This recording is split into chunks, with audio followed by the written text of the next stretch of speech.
نبدأ بالصلاة على رسولنا الكريم محمد صلى الله عليه وسلم.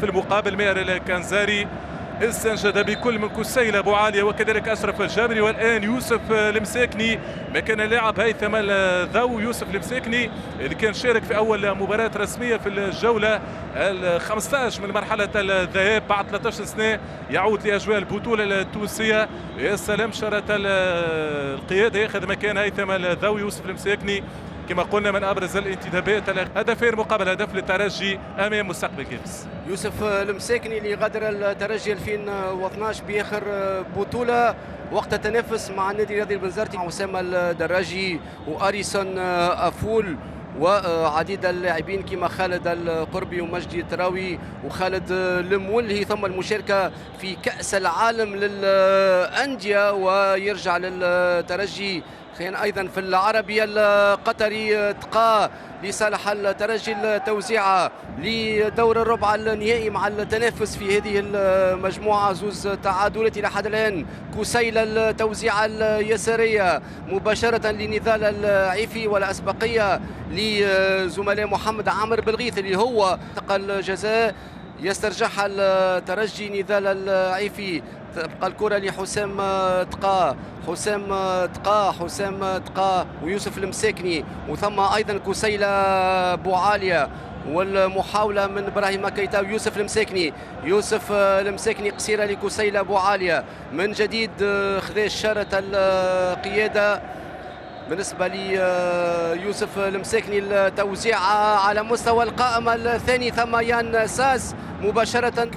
نستحضر أيضا كان في تشكيلة المنتخب الوطني التونسي كانت مجموعة ممتازة آنذاك في كأس العالم للأصاغر من محطات يوسف المساكني لاعب السابق كذلك للملعب التونسي. التوزيع في مناطق الجزاء من يوسف المساكني واشرف الجبري ويان ساس، والتنتقد من يوسف المساكني التحضير باليسار في مناطق الجزاء وابعاد الكره بصعوبه محرزه في الوقت البديل. الشوط الاول مع التغييرات المساكني والمحاولات لصالح الترجي يسعى لاختراق دفاع مستقبل جيبس.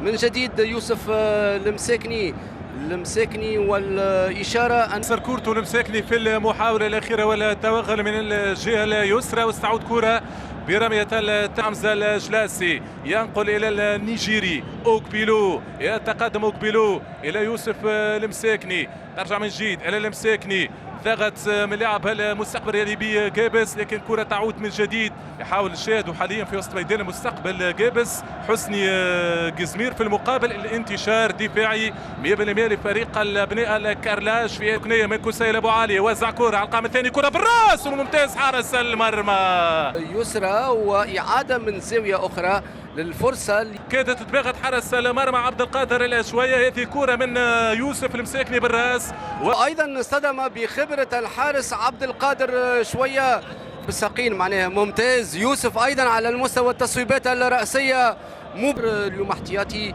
واخذ مكانه في هجوم الترجي. عادة ما يلعب من الجهة الكنزاري عنده برشا حلول وينجم معناها يغير اللاعبين ويخمم في المباراة المقبلة انطلاقا مكانه في الرابطة المحترفة الأولى لكرة القدم المساكني بعد العرب ليوسف المساكني متكون على أسس صحيحة. لاعب ممتاز عنده الفنيات والمهارات، لفترة كان قائد المنتخب الوطني التونسي. الانطلاقات على مستوى الهجوم لفريق الترجي تبدا من اوكبيلو. هذه كره خطيره داخل منطقه الجزاء، يحاول مرور يسقط التونسي في 76 دقيقه من هذه المباراه. هذه كره وهذا الحوار كان مع نجد اعداد محترمه في هذه المباراه. في المقابل يوسف المساكني يتولى مهمه تنفيذ ضربه الجزاء في حوار مع عبد القادر الشويه. هل يسجل يوسف المساكني؟ تقدم يوسف المساكني للتنفيذ، يصوب وحارس المرمى ممتاز. واداء ركله الجزاء من يوسف المساكني في تقريبا وصلنا 77 دقيقه. خبرة عبد القادر شوية أمام يوسف المساكني، تصدى له في قادر شوية اللي منذ قليل تصدى لضربة جزاء. يوسف المساكني مصدرها إبراهيم كيتا الظهير، التوزيعة تصطدم بمتوسط الميدان لاعب منتخب النيجر محمد عبد الرحمن، ومعناها التغطية الدفاعية هي الأساس من جانب مستقبل جابس، وحتى جزمير معناها ما كانش في الرصيد البشري من جانب الترجي الرياضي التونسي افريكان ليج. ما تمش معناها مواصله التجربه بالنسبه للاتحاد الافريقي لكره القدم. اشرف الجبري ويوسف المساكني. يوسف المساكني شوفوه في مناطق مستقبل جابس، لاعب معناها هجومي، لاعب بالطبع ديما مصدر خطر. ويوسف المساكني اخر الكرات قبل الوقت الاضافي من هذه المباراه في 88 دقيقه من هذه المباراه. كره من الجهه اليسار لفريق الترجي، متابعه من كوناتي ما ياخذهاش، افتكاك من لاعب حسن الجمل، يبدل الى الجهه اليمنى لكن ضغط من لاعب الترجي، وهجمه المعاكسه لفريق الكارلاج تنطلق من مع ثابت القهري. يوسف المساكني يرجع للركنية من كسيلة بوعالية، ثم يوسف المساكني والمحاولة من خليل القنيش أخيرة، وكرة وفرصة لصالح الترجي الرياضي التونسي. المساكني افتكاك من اللاعب رضوان أسان، والأمانة قدم مباراة محترمة هذا اللاعب، يعني كان بدنيا حاضر على المستوى الدفاعي لفريق المستقبل الرياضي بجابس في هذه اللحظات. نهاية هذه المباراة بانتصار الترجي الرياضي التونسي.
with